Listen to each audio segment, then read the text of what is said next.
அனைவருக்கும் வணக்கம். வாழ்க்கையில் நாம் அனைவரும் ஒரு முறையாவது அவமானம் என்ற கசப்பான அனுபவத்தை கடந்திருப்போம்.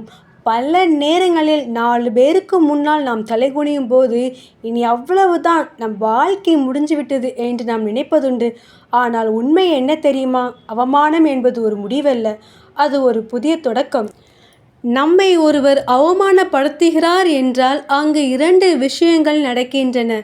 ஒன்று, நம்மிடம் ஏதோ ஒரு குறை இருக்கலாம், அதை திருத்திக்கொள்ள இது ஒரு வாய்ப்பு என்று எடுத்துக்கொள். அல்லது நம்முடைய வளர்ச்சியை பார்த்து மற்றவர்களுக்கு பொறாமையாக இருக்கலாம், அது நாம் சரியான பாதையில் செல்கிறோம் என்பதற்கான அடையாளம். இன்று நாம் கொண்டாடப்படும் பல வெற்றியாளர்கள் ஒரு காலத்தில் மோசமாக அவமானப்படுத்தப்பட்டவர்கள்தான். ஒரு ரயில் பெட்டியிலிருந்து கீழே தள்ளப்பட்ட மகாத்மா காந்தி தான் ஒரு சாம்ராஜ்யத்தையே அசைத்து பார்த்தார். உனக்கு நடிக்க தெரியாது என்று துரத்தப்பட்டவர்கள் இன்று சூப்பர் ஸ்டாராக இருக்காங்க. உன் குரல் சரியில்லை அப்படின்னு நிராகரிக்கப்பட்டவர்கள் இன்னைக்கு உலகமே வியக்கும் பாடல்களாக இருக்காங்க. இதே போன்று நிறைய பேர் வாழ்க்கையில் ஜெயிச்சு சாதிச்சிருக்காங்க. அவங்கெல்லாம் அன்னைக்கு அந்த அவமானத்தை கண்டு முடங்கி போயிருந்தா இன்னைக்கு வரலாறு அவங்கள பற்றி பேசியிருக்காதுங்க. உங்களை யாராவது அவமானப்படுத்தினா அவங்கள வார்த்தைகளால் பதில் சொல்லாதீங்க, உங்கள் வெற்றியால் பதில் சொல்லுங்கள்.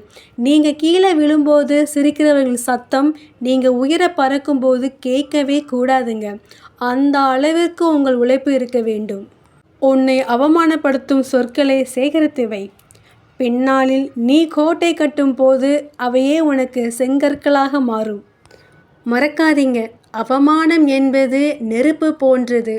அது உங்களை சுட்டெரிக்க அனுமதிக்காதீர்கள். உங்களை ஒரு வைரம் போல பட்டை தீட்ட பயன்படுத்துங்கள்.